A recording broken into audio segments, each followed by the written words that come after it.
নমস্কার বন্ধুরা, তোমরা কেমন আছো? আশা করি তোমরা খুব ভালো আছো। আমিও খুব ভালো আছি। আমি আবার চলে এসেছি আমাদের হিন্দু সনাতন ধর্মকে কেন্দ্র করে কিছু কথা বলতে, ভগবানকে কেন্দ্র করে কিছু কথা বলতে। যদি তোমাদের হিন্দু সনাতন ধর্ম অর্থাৎ ভগবানকে কেন্দ্র করে কথাগুলো শুনতে ভালো লাগে, তাহলে অবশ্যই আমার ভিডিওটা প্রথম থেকে শেষ পর্যন্ত শোনো। আশা করি তোমরা অনেক কিছু শিখতে আর জানতে পারবে। আর যদি তোমাদের হিন্দু সনাতন ধর্মকে কেন্দ্র করে কথাগুলো শুনতে ভালো না লাগে, ভগবানকে কেন্দ্র করে কথাগুলো শুনতে ভালো না লাগে, তাহলে আমার ভিডিওটা স্কিপও করতে পারো। তো চলো শুরু করা যাক আজকের টপিক। আজ আমি তোমাদের সাথে শেয়ার করব ধর্ম কাকে বলে। আমরা ধর্ম বলতে কি জানি? আমরা ধর্ম বলতে জানি কেউ হিন্দু, কেউ মুসলমান, কেউ ইসাই, কেউ খ্রিস্টান। কিন্তু আদৌ ধর্ম কাকে বলে সেটা কিন্তু আমরা কেউ জানি না। সেটা আমরা জানতে পারি আমাদের পুরাণ থেকে। যাই হোক, এটা বলার আগে তোমাদের আমি বলে দিতে চাই, পৃথিবীর সৃষ্টির প্রারম্ভে থেকেই সনাতন ধর্মের সৃষ্টি, অর্থাৎ পৃথিবী যখন সৃষ্টি হয় তখনই কিন্তু সনাতন ধর্মের উৎপত্তি হয় এবং মানুষ নিজের সুবিধা ক্ষেত্রে এই ধর্ম অর্থাৎ সনাতন ধর্মটার পরিত্যাগ করে নিজের সুবিধার ক্ষেত্রে নিজের আলাদা ধর্ম উৎপন্ন করে এবং তারা আলাদা হতে শুরু করে। তারা যেহেতু সনাতন ধর্মের সকল নিয়ম পালন করতে পারবে না, যেহেতু তার ধর্ম তার অনুযায়ী চলবে, তাই তারা আলাদা আলাদা ধর্মের উৎপত্তি করে এবং তারপরেই আলাদা ধর্মের উৎপন্ন হয়। কিন্তু পৃথিবীর প্রারম্ভে কিন্তু সনাতন ধর্ম একটাই ধর্ম ছিল, সেটা ছিল সনাতন ধর্ম। যাই হোক, এটা তোমরা যখন পুরাণ ঘাটবে তখন তোমরা এর বিষয়ে ডিটেলসে জানতে পারবে। আজকের বক্তব্য হলো ধর্ম কাকে বলে। ধর্ম আমাদের হিন্দু পুরাণে লেখা আছে অসহায় মানুষকে সাহায্য করা, ক্ষুধার্ত মানুষকে অন্ন দান করার মতন ধর্ম এই জগতে নেই। অর্থাৎ পৃথিবীর সৃষ্টির প্রথমে যখন সনাতন ধর্মের উৎপত্তি হয় তখন তো একটাই ধর্ম ছিল এবং তখন যেহেতু একটাই ধর্ম ছিল তাই ধর্ম কাকে বলে সেমনিভাবে কিন্তু কিছু লেখা ছিল না, কারণ ধর্ম তো একটাই ছিল। পরে মানুষ নিজের সুবিধার ক্ষেত্রে নানা প্রকারের ধর্ম উৎপন্ন করে নিজের সুবিধার ক্ষেত্রে, কারণ সে ওই জিনিসগুলো মানতে পারবে, যেই জিনিসগুলো মানতে পারবে সেই জিনিস সেই অনুসারে তাদের ধর্ম তৈরি করে মানুষ নিজে। কিন্তু পৃথিবীর যখন সৃষ্টি হয় তখন একটাই ধর্ম ছিল, সেটা সনাতন ধর্ম। তাই সনাতন ধর্ম কাকে বলে সেমনি করে স্পষ্ট ভাষায় কিন্তু লেখা নেই, কিন্তু পুরাণ পড়লে জানা যায়, অর্থাৎ আমাদের হিন্দু মাইথোলজি থেকে আমরা জানতে পারি অসহায় মানুষকে সাহায্য করাই আসল ধর্ম। কখনো পড়বে বই, জানতে পারবে। একটা ক্ষুধার্ত মানুষের মুখে অন্ন জোটানো, তাকে বলে ধর্ম। এটা আমাদের হিন্দু ধর্মগ্রন্থে লেখা। আজ আমি এটার উপরেই একটা গল্প তোমাদের সাথে শেয়ার করব। তো চলো শুরু করা যাক আজকের গল্প। একটা ব্যবসাদার ছিল। সে নানা দেশে দেশে বিদেশে ঘুরতে থাকতো ব্যবসার জন্য। যেহেতু তার ব্যবসা ছিল, এক দেশ থেকে আর এক দেশে তাকে যেতেই হতো ব্যবসার জন্য, তাই সে ভগবানের পূজা ঠিক করে করতে পারতো না।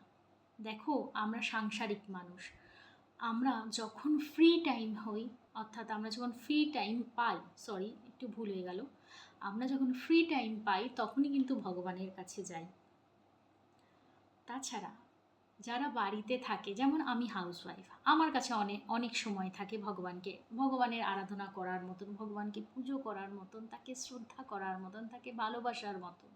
কিন্তু অপরদিকে দেখো, আমার হাজব্যান্ড চাকরি করে, তো আমার হাজব্যান্ডের কাছে কিন্তু অতটা সময় থাকে না, কারণ তাকে তো সংসার ধর্ম পালন করতে হবে। সে সংসার পেতেছে, ইনকাম করে নিয়ে আসতে হবে, না ইনকাম করলে আমাদের দুবেলা অন্ন জুটবে না।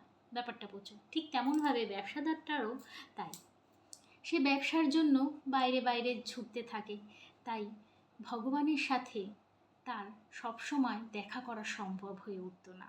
ভগবানের দর্শন করা সবসময় সম্ভব হয়ে উঠতো না। এখানে ভগবানের দর্শন বলতে যেমন দেখো, আমরা যেমন তীর্থ করতে যাই। এবার তীর্থ করতে গেলে দেখো পাশে হলে সেটা একদিনে সম্ভব হয়, গেলাম আসলাম হয়ে গেল। কিন্তু সব জায়গায় তো আর একদিনে হয় না। এখন তুমি যদি বৈষ্ণো মাতা করতে যাও, বৈষ্ণো মাতাতে তীর্থ করতে যাও, মানে মাতা দর্শন করতে যাও, সেখানে গেলে তোমার কম করে 3 দিন তো লাগবেই, তোমার 3 থেকে 4 দিন লাগবে। ঠিক আছে। তারপরে তুমি যদি এখন কাশিতে যাও, ব্যাদ্যনাথ ধামে যাও, সেখানেও তোমার অনেক দিন সময় লাগবে। মানে আমি বলতে চাইছি, যখন মানুষ তীর্থ করতে যায় তাকে বেশ অনেকটা সময় দিতে হয় ভগবানকে। মানে সে যাবে, যেতেও তো একটা সময় লাগে, তারপর ওখানে পুজো দেবে, সেটাতেও একটা সময় লাগে, মানে এই করে 2-3 দিন। তা যাই হোক, একটা ব্যবসাদারের পক্ষে, যার ডেলি বেসিসে ব্যবসা চলে, তাদের পক্ষে কিন্তু অসম্ভব হয়ে দাঁড়ায় 2-3 দিন বের করা। তাই সেই ব্যবসাদারটার পক্ষেও হয়তো সম্ভব হয়ে উঠছিল না ভগবানের দর্শন করা। তার কর্মচারীকে সে 100টা টাকা দেয় এবং সে বলে, তুমি তো প্রায় ভগবানের দর্শন করতে যাও, আমি তো ব্যবসাদার মানুষ, আমার পক্ষে তো সম্ভব হয়ে ওঠে না সবসময় ভগবানের দর্শন করা, তীর্থ করা। তো আমার তরফ থেকে তুমি ভগবানকে 100 টাকা চড়িয়ে দিয়ে এসো। মানে আমরা যেটা করি, ঠাকুরের মন্দিরে যাই, কিছু টাকা দান করে দিয়ে আসি। হ্যাঁ, যে ভগবান এটা দিয়ে ভগবান কিছু না কিছু কাজ একটা হবে, হয় ভগবানকে প্রসাদ কিনে দেবে কেউ, অথবা আরে মন্দিরে যে বক্সগুলো থাকে সেতে দান পেটি থাকে না, সেই দান পেটিতে কিছু তো আমরা দান দেই, সেই আর কি। সেই হিসেবে কিন্তু মানে ব্যবসাদারটা তার কর্মচারীকে 100 টাকা দেয় এবং বলে যে ভগবানকে আমার নাম করে চড়িয়ে দিও। ভালো কথা। কর্মচারীটা চলে গেল তীর্থ করতে এবং সেইখানে গিয়ে দেখে, তোমরা যখন যাবে মন্দিরের ওখানে গিয়ে দেখবে প্রচুর ভিড়। যেই মন্দিরে যাও প্রচুর ভিড়। তোমাদের আমি এখানে একটা কথা বলে দিতে চাই, মানে হঠাৎ মনে পড়লো তাই বলছি। মানে আমরা এমনিতে মনে হয় কি যে অত মনে হয় মন্দিরে ভিড় হবে না, কিন্তু যখন মানুষ মন্দিরে যায় তখন সে টের পায় মন্দিরের ভিড় কত, কত ভিড় ঠেলতে হয়, কতক্ষণ দাঁড়িয়ে থাকতে হয় মায়ের দর্শন করার জন্য বা বাবার দর্শন করার জন্য। ঠিক আছে, তো ওখানে গেলে বুঝতে পারা যায়। ঠিক আছে, যাই হোক, এবার সেই প্রচুর ভিড় প্রচুর ভিড় প্রচুর ভিড়। আর একটা কথা বলে দিই, তোমরাও হয়তো তাই করো। ভগবানকে পুজো দেওয়ার আগে কিন্তু আমরা স্নান করে খালি পেটে ভগবানকে পুজো দিই, তারপর এসে কিন্তু আমরা অন্ন গ্রহণ করি, তাই না? তো ঠিক তেমনভাবে কর্মচারীটাও স্নান করে গেছে মন্দিরে পুজো দিতে। প্রচুর ভিড়, সেখানে দেখছে ঘন্টার পর ঘন্টা সবাই লাইনে দাঁড়িয়ে আছে, সেও দাঁড়িয়েছিল।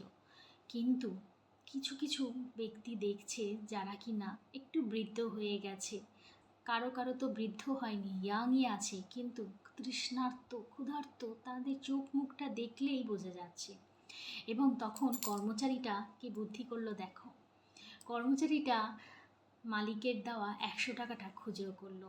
সে 98 টাকা দিয়ে 98 লোককে খাইয়ে দিল, মানে অন্নদান করলো। কারণ সে দেখছে এতক্ষণ লাইনে দাঁড়িয়ে মানুষগুলো তৃষ্ণার্ত অবস্থায়, তাদের চোখ মুখ শুকিয়ে গেছে, খিদের অবস্থায়, খিদেতে তাদের প্রাণটা যেন যায় যায় অবস্থা। একটা মানুষকে দেখলে না বোঝা যায় তার খিদে পেয়েছে কি পায়নি, তার তৃষ্ণা পেয়েছে কি পায়নি। ঠিক আছে, মানুষের যখন তুমি একটা ফেস দেখলে না বোঝা যায়। যাই হোক, সেমনিভাবে সেও হয়তো দেখে বুঝতে পেরেছে। তো 98 লোককে, তখন তো খুব সস্তার বাজার ছিল, তো আজকালকার ডেটে তো আর 98 লোককে মানে 1 টাকা করে তো আর কারোর খাওয়ানো সম্ভব না। যাই হোক, তখনকার সময় হয়ে যেত। তা 98টা লোককে সে অন্নদান করেছিল।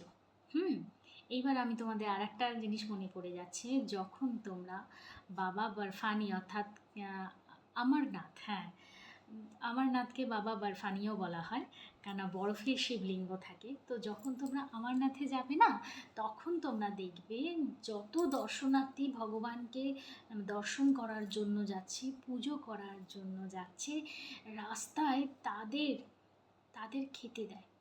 হ্যাঁ, এক পয়সা নেওয়া হয় না, কিন্তু ফ্রি অফ কস্ট তাদের জল দেওয়া হয়, কোল্ড ড্রিঙ্কস দেওয়া হয়, রুটি দেয়, সবজি দেয়, ভাত দেয়, খিচুড়ি দেয়, ভান্ডারা বলে না, ভান্ডারা, ঠিক আছে, সেরকম ভান্ডারা থাকে, ঠিক আছে। ঠিক তেমনভাবে এই কিন্তু একটা ছোট্টভাবে ভান্ডারা দিয়ে দিয়েছিল ৯৮টা লোককে, যার মধ্যে বৃদ্ধ আর বয়স্ক মানুষরাই, মানে বৃদ্ধ মানে একদম বয়স হয়ে গেছে, বা বয়স্ক যেরকম যেরকম হয় আর কি, বয়স হয়ে গেলে সেরকম বৃদ্ধ মানুষদের, আবার কিছু কিছু ইয়াং মানুষও ছিল যারা কিনা তৃষ্ণার্ত ক্ষুধার্ত ছিল। যাই হোক, ৯৮টা লোককে সেই মালিকের দেওয়া ১০০ টাকা থেকে সে কিন্তু অন্ন দান করলো, মানে ভোজন দান করলো, মানে খাওয়ালো। তারপর বাকি রইল ২ টাকা, সেই ২ টাকা মালিকের নাম করে ভগবানের চরণে অর্পণ করলো, ঠিক আছে, করে তারপরে সেও পুজো দিল, পুজো দিয়ে তারপর সে বাড়ি চলে আসলো। পরের দিনকে সে আবার কাজে গেছে, তো মালিক তাকে জিজ্ঞাসা করেছে, তুমি পুজো দিয়েছো? বলে কি, হ্যাঁ পুজো দিয়েছি। ঠিক আছে, আর কোনো কথা হয়নি। মালিকটা মালিকের মতন কাজ করে যাচ্ছে, আর ও কর্মচারীটা কর্মচারীর মতন কাজ করছে। সেই দিনটা গেল। পরের দিনকে এভাবেই কাজ করতে করতে রাত ঘনিয়ে আসে। মালিকটা সারাদিন খাটাখাটনির পর মানুষ কী করে, সারাদিন খাটাখাটনির পর মানুষ খেয়ে দিয়ে রাত্রিবেলা শোয়, ঠিক সেম একই জিনিস মালিকও তাই সারাদিন খাটাখাটনি করার পর সেই বিছানায় শুয়ে পড়ে এবং গভীর নিদ্রায় চলে যায়। এবং গভীর নিদ্রায় চলে যাওয়ার পর মালিকটিকে ভগবান স্বপ্নে দর্শন দেয়, ঠিক আছে। এবার স্বপ্নে দর্শন দিয়ে মালিকটিকে ভগবান জানায় থ্যাংক ইউ।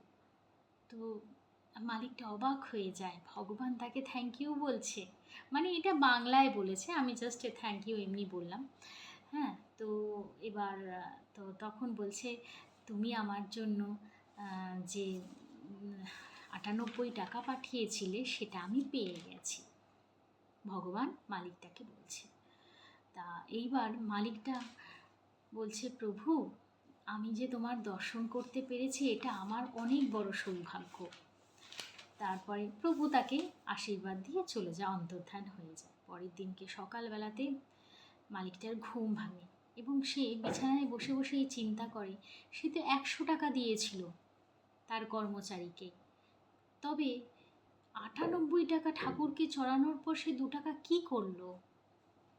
যাই হোক, মালিক স্নান টান করে আবার নিজের ব্যবসার গাল্লাতে যাবে, মানে গাল্লাতে গিয়ে বসে না, সেই জায়গায় যাবে, অফিসে যাবে বলতে পারো।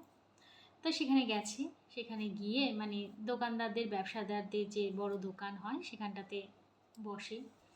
তো সেখানটাতে গেছে, গিয়ে বসেছে, ইতিমধ্যে সেই কর্মচারীটা এসেছে।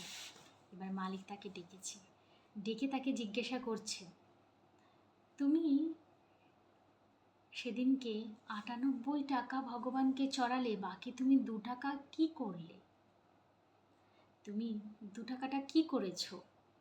তো তখন কর্মচারীটা এসে মালিককে বলছে সত্যি কথাটা। মালিককে বলছে, আমি তো ভগবানকে ৯৮ টাকা চড়াইনি, আমি ভগবানকে কেবলমাত্র ২ টাকাই চড়িয়েছি। আপনি আমায় যে ১০০ টাকা দিয়েছিলেন তার মধ্যে আমি ওই ৯৮ টাকা দিয়ে ৯৮ লোককে খাইয়েছি। আমার মনে হয়েছিল তারা তৃষ্ণার্ত, তারা ক্ষুধার্ত, তাই ভগবানের পুজো করাকালীন আমার মনে হয়েছিল তাদের খাওয়ানো দরকার, তাই আমি তাদের অন্ন দান করেছি, কিন্তু সেটা কিন্তু আপনার নাম করেই আমি দান করেছি, এতে আমার কিছু নেই, আমি খালি দানটা করেছি, অর্থটা আপনারই দেওয়া, এবং সেটা আমি তাদের বলেওছি, এটা আমার মালিকের পয়সায় আপনাদের অন্ন দান করলাম। এবং মালিক তার পা ধরে ফেলে, অর্থাৎ কর্মচারীটার পায়ে এসে মালিকটা পড়ে যায় এবং সে কর্মচারীকে বলে, বিরাট বড় উপকার কর্মচারীটা মালিকটাকে করেছে, তার কারণ বিগত অনেক বছর হয়ে গেছে সে তীর্থ করতে যেতে পারেনি এই ব্যবসার জন্য, পয়সার জন্য। এই পয়সা পয়সা করে তার জীবনটা হয়তো কেটে গেছে ভালোভাবে, কিন্তু মেন ধর্ম যেটা সে সেটা পালন করতে পারেনি। অর্থাৎ প্রত্যেক সনাতন ধর্মে ধর্মিত ব্যক্তি তীর্থ কিন্তু করে, কিন্তু সে বিগত কিছু বছর ধরে কোনো তীর্থ করতে পারেনি। কিন্তু এই যে সে না গিয়ে তার পরিবর্তে চাকরটা তার হয়ে যে অন্নদানটা করে এসেছে এবং তার জন্য তার ভগবানের দর্শন হয়েছে নিদ্রামগ্ন অবস্থাতে, এবং তার জন্য শুধুমাত্র সেই কর্মচারীটাই দায়ী। অর্থাৎ এখানে মালিক খুব খুশি হয়ে যায় কর্মচারীর উপরে, যে সে নির্লোভী। সে মালিকের দেওয়া 100 টাকা থেকে সে 98 টাকা মানুষকে দান করেছে অন্ন দানের জন্য, সে ধর্ম পালন করেছে এবং বাকি 2 টাকা ভগবানকে চড়িয়েছে, এবং তার জন্য ভগবান প্রচণ্ড খুশি হয়েছে, কারণ তার ভক্তদের দান করেছে অন্ন, এবং সেই কারণের জন্য ভগবান মালিকটিকে দর্শন দিয়েছে। এই হলো ব্যাপার। মানুষ, আমরা ভাবি ধর্ম এই ধর্ম ওই ধর্ম সেই ধর্ম, কিন্তু মানুষ হয়ে মানুষত্বর আসল ধর্ম হলো অসহায় মানুষদের সাহায্য করা। আজ মালিকটা 100 টাকা দিয়েছিল বলেই সে কিন্তু 98টা অসহায় মানুষকে পিছনে একদিনের জন্য, একবেলার জন্য হলেও তাকে সাহায্য করেছে, তাদের মুখে অন্ন জুগিয়েছে। এটা কজন করতে পারে, এবং তাতেই তো তাদের পুণ্য অর্জনও হয়েছে, এবং তার সাথে সাথে মালিক এবং ভগবান দুজনেই খুশি হয়েছে। এই হলো ব্যাপার, আর কিছু না। যাই হোক বন্ধুরা, যতটুকু জানি তোমাদের সাথে আমি শেয়ার করলাম। যদি ভালো লেগে থাকে অবশ্যই আমার চ্যানেলটাকে সাবস্ক্রাইব করবে, লাইক করবে, কমেন্ট করবে, আর শেয়ার করতে একদম ভুলবে না। কোনো টপিকের উপর যদি জানার থাকে অবশ্যই কমেন্ট সেকশানে কমেন্ট করবে। তো আজকের মতন টাটা।